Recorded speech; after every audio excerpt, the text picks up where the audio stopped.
मेरे प्रिय स्वामी, मैं जानती हूँ कि आप भगवान श्री कृष्ण के व्यक्तिगत मित्र हैं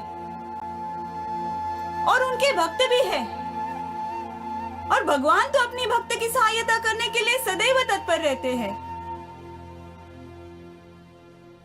यदि आप सोचते हो कि आप उनके भक्त नहीं हो, तो भी उनके शरणागत तो हो ही।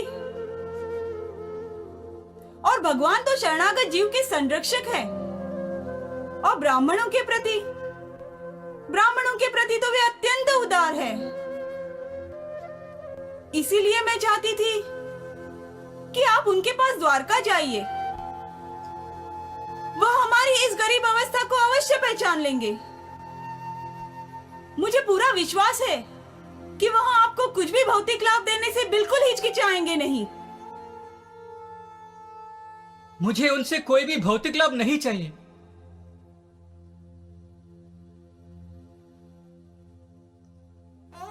पर उन्हें सब कुछ ज्ञात है। वह जानते हैं कि आप भक्ति की किस सीमा पर हो। किंतु कृष्ण केवल शुद्ध भक्ति में ही दिलचस्पी रखते हैं। उन्होंने हमें जो भी दिया है उसमें मैं पूरी तरह से संतुष्ट हूं। वैसे भी क्या हम शांति से जी नहीं रहे हैं? रहने के लिए घर नहीं है, खाने के लिए भोजन नहीं है। है, पर पर्याप्त मात्रा में नहीं। आप अपने आप को ही देखिए, कितने दुर्बल लग रहे हैं। कई बार तो इस दुर्बलता के कारण आप ठीक से खड़े भी नहीं रह सकते। मैं सिर्फ शरीर नहीं हूं। किंतु भगवान की भी यही इच्छा होगी। जीवन की आवश्यक चीजें तो मिले। कृपया आप द्वारका जाइए। अब मैं आपको इस अवस्था में नहीं देख सकती। मैं आपसे भीख मांगती हूँ, कृपया आप द्वारका जाइए। नहीं देख सकती मैं ये सब, नहीं देख सकती। ठीक है, मैं जाऊंगा। भगवान श्री कृष्ण के साक्षात दर्शन तो कर लूंगा। हाँ, यही सही है। आपके लिए बहुत अच्छा होगा। किंतु मैं उनके पास कुछ भी नहीं मांगूंगा, बल्कि मैं ही उनके लिए कुछ ले जाऊंगा। लोग कहते हैं किसी मित्र के घर जाओ तो खाली हाथ नहीं जाते। कुछ नहीं तो कम से कम 5 सुपारी तो लेकर जाना चाहिए।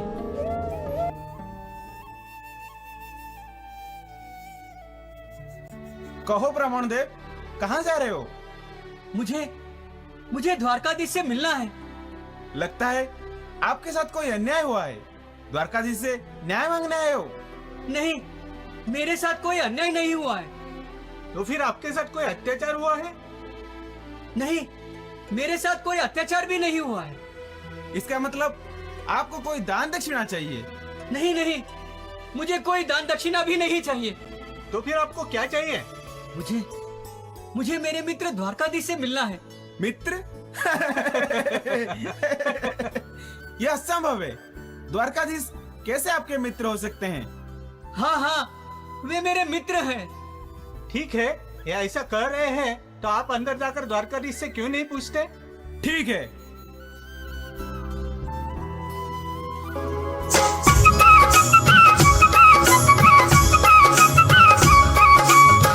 अरे द्वारपालो कन्हैया से कह दो, अरे द्वारपालो उस कन्हैया से कह दो कि दर पे सुदामा गरीब आ गया है।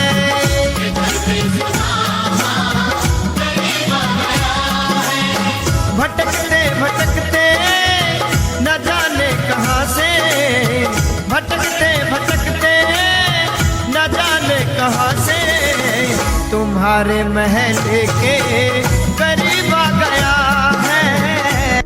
कहो द्वारपाल, क्या संदेशा लाए हो? राजमहल के द्वार पर एक ब्राह्मण देव आए हैं और आपसे मिलने की अनुमति मांग रहे हैं। अनुमति? द्वारपाल, ब्राह्मणों को मुझसे मिलने के लिए अनुमति की क्या आवश्यकता? द्वारिका नगरी का राजप्रसाद ब्राह्मणों और संतों के लिए सदैव खुला है। किंतु यह ब्राह्मण अजीब सा है। न इसके पैरों में खड़ा हुआ है, ना सर पे पगड़ी है और उसकी धोती पूरी फटी हुई है। द्वारपाल, क्या ब्राह्मण होने के लिए इन सब बातों की आवश्यकता है? नहीं, किंतु वह पागल लग रहा है। क्यों? ऐसी क्या बात है? वह कह रहा है वह आपका मित्र है, पागल नहीं तो और क्या। मित्र? क्या नाम बताया उसने? उसका नाम है सुदामा। हाँ, सुदामा। सुदामा? क्या कहा तुमने? सुदामा आया है? मेरा बाल सखा सुदामा मुझसे मिलने आया है। द्वारपाल, तुम यहाँ खड़े क्यों हो? जाओ, उन्हें तुरंत यहाँ लेकर आओ। जी स्वामी। सुदामा, सुदामा आया है। रुक्मिणी, रुक्मिणी, सुना तुमने? मेरा बाल सखा सुदामा मुझसे मिलने आया है। जाओ, स्वागत की तैयारी करो। सुदामा, सुदामा आया है। सुदामा।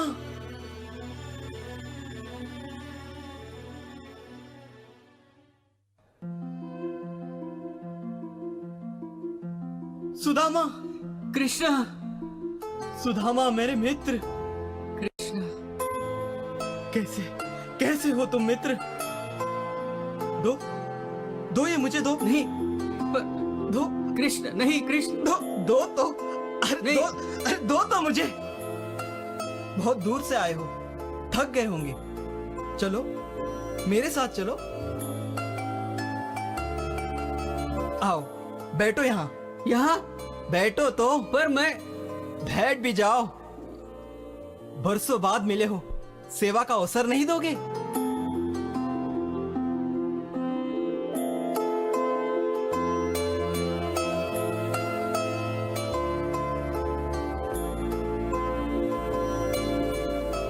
मुझे समझ में नहीं आ रहा है, द्वारकाधीश इस दरिद्री ब्राह्मण की सेवा क्यों कर रहे हैं? ये बाहरी रूप से गंदा दरिद्र दिख रहा है, ये कोई सामान्य ब्राह्मण नहीं है। निश्चित रूप से बहुत बड़े पुण्य कर्म किए होंगे, नहीं तो द्वारकाधीश उनकी इतनी देखभाल क्यों करते?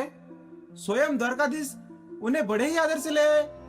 द्वारकाधीश ने उन्हें आलिंगन भी दिया, जबकि उनके आलिंगन के हकदार केवल रुक्मिणी और बलराम ही होते हैं। इतना ही नहीं, द्वारकाधीश ने उन्हें अपने आसन पर बैठाया है। इसका मतलब है वो उनके कोई खास मित्र है। सुदामा, हमारे गुरुकुल के दिन निश्चित ही तुम्हें याद होंगे। हम दोनों गुरुकुल में साथ में रहते थे। आहा, क्या दिन थे वो। सुदामा!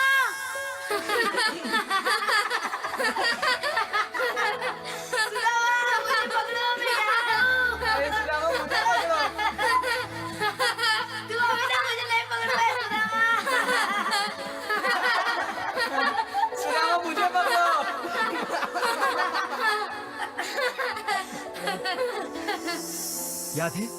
याद है तुम्हें?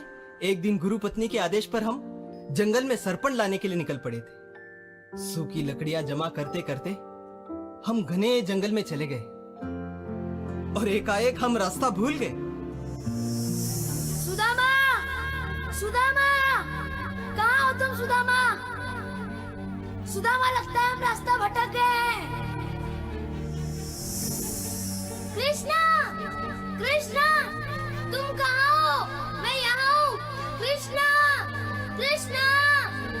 सुदामा! सुदामा! कहाँ हो तुम सुदामा? कृष्णा! कृष्णा! कहाँ थे तुम कृष्णा?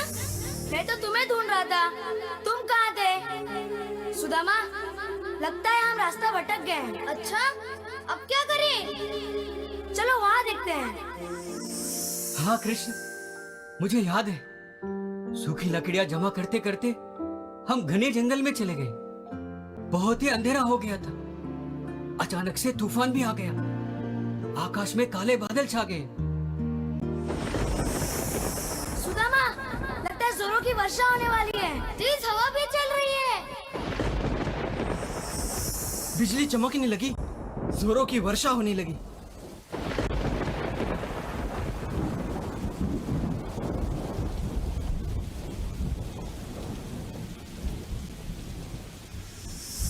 जहां देखो पानी ही पानी। पता ही नहीं चल रहा था आश्रम का रास्ता किस दिशा में। वो भारी वर्षा याद है तुम्हें? हाँ कृष्ण, याद है। वो वर्षा नहीं थी, एक प्रकार का विनाशकाल था। रेत का तूफान, भारी वर्षा, हमें बहुत ही तकलीफ होने लगी। समझ में ही नहीं आ रहा था किस दिशा। फिर हम दोनों एक दूसरे का हाथ पकड़कर बाहर जाने का मार्ग ढूंढते रहे। ऐसी विकट परिस्थिति में हमने पूरी रात एक पेड़ पर बिताई। कृष्ण, पानी बढ़ रहा है। हाँ, अब क्या करें? चलो उस पेड़ पर चढ़ते हैं। हाँ, चलो चलो। सुदामा संभल कर, लकड़ियाँ नीचे मत गिराना।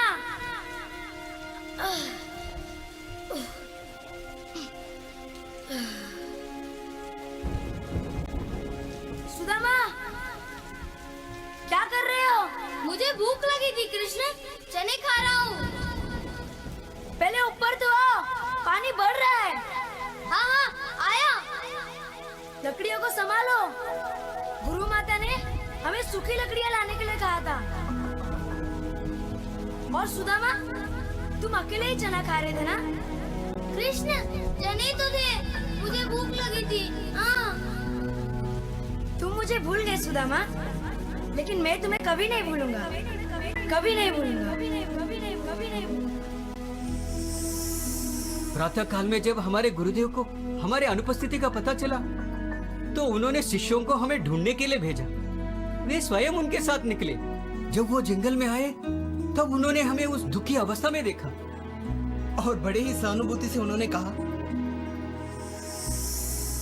प्रिय बच्चों, यह प्रशंसनीय बात है कि तुमने मेरे लिए इतना कष्ट उठाया। हर एक व्यक्ति सबसे पहले अपने शरीर के बारे में सोचता है, पर तुम दोनों अपने गुरु के प्रति इतने प्रामाणिक हो कि अपने शरीर की सुविधा के बारे में बिना विचार किए तुमने मेरे लिए इतना कठिन कार्य किया। इसलिए मैं अत्यंत प्रसन्न हूं। प्रामाणिक शिष्य के लिए अपने गुरु के ऋण से मुक्त होने की यही एक विधि है। शिष्य का यह कर्तव्य है कि वो अपने गुरु को अपना संपूर्ण जीवन प्रदान करे। मैं तुम्हें आशीर्वाद देता हूं कि तुम्हारी सारी इच्छाएं और आकांक्षाएं पूरी हो। वेदों का जो ज्ञान तुमने मुझसे प्राप्त किया है वह सदैव स्मरण रहे, और वेदों के उपदेशों को तुम बिना किसी कठिनाई के उद्धृत कर सको। इससे इस जीवन में या अगले जीवन में तुम्हें कभी कोई निराशा नहीं होगी। आयुष्मान भव।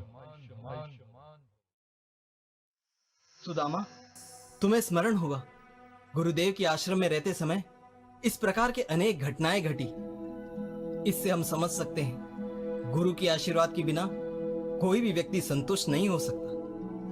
केवल गुरु के आशीर्वाद से ही व्यक्ति सुख, शांति और समृद्धि को प्राप्त कर सकता है और मनुष्य जीवन के उद्देश्य को सफल बना सकता है। प्रिय कृष्ण, आप प्रत्येक जीवात्मा के परम भगवान हो, परम गुरु हो। गुरुकुल में मुझे आपके साथ रहने का अवसर प्राप्त हुआ है। इसलिए मुझे लगता है कि वेद विहित कर्तव्यों से मुझे कुछ भी लेना देना नहीं है। वैदिक कर्म, ऋचा और मानवीय जीवन की पूर्णता के लिए आवश्यक सभी चीजें, धर्म, अर्थ, काम, मोक्ष, इन सब का एक ही स्रोत है, और वो स्रोत आप ही हो कृष्ण, आप ही हो। इसके बावजूद भी आपने एक विद्यार्थी की भूमिका ली, गुरुकुल में हमारे साथ रहे। इसका अर्थ है आपने ये सभी लीलाएं अपने आनंद के लिए रचाई, अन्यथा आपको मानव की भूमिका लेने की आवश्यकता ही नहीं थी।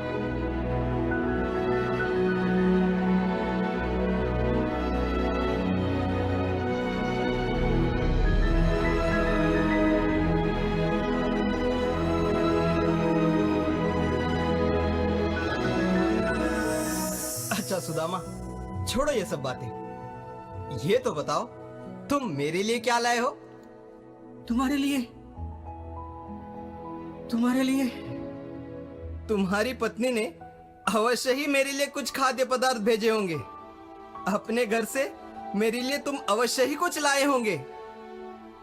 ऐसे तो ऐसे तो मुझे किसी भी वस्तु की आवश्यकता नहीं है, परंतु परंतु यदि मेरा भक्त प्रेम भाव से मुझे कुछ अर्पित करता है, चाहे वह वस्तु कितनी भी उपेक्ष हो, मैं उसे बड़े आनंद से स्वीकार करता हूं।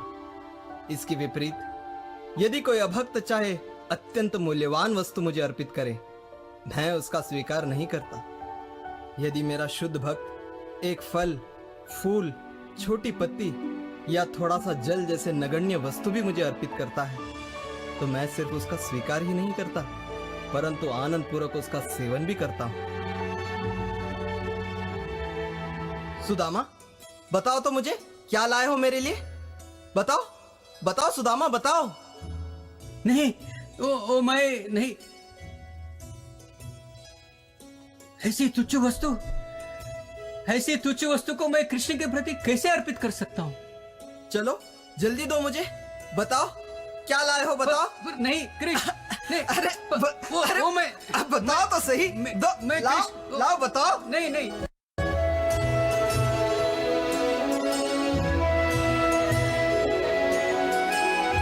आह, इतना बढ़िया पोहा लाए हो और मुझसे छुपा रहे थे।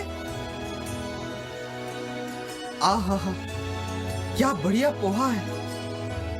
पोहे की इतनी मात्रा केवल मुझे ही नहीं, संपूर्ण सृष्टि को संतुष्ट करेगी।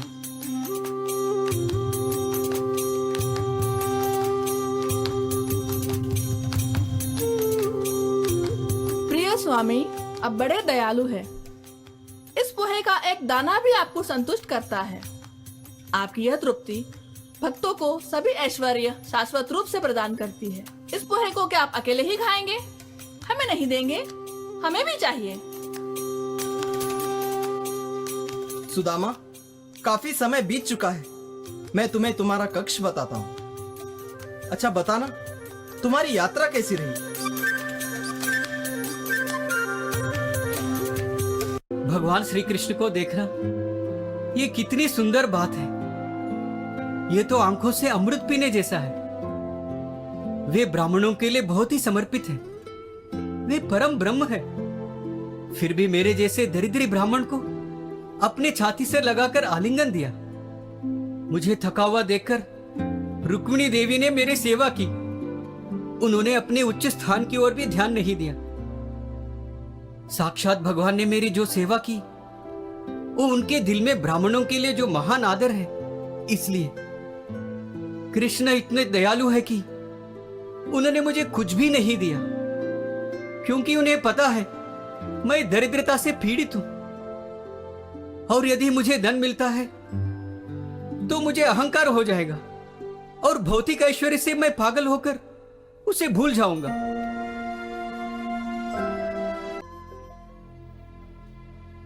ये कैसे बदल गया? ये सब कैसे बदल गया? ये किसका महल है?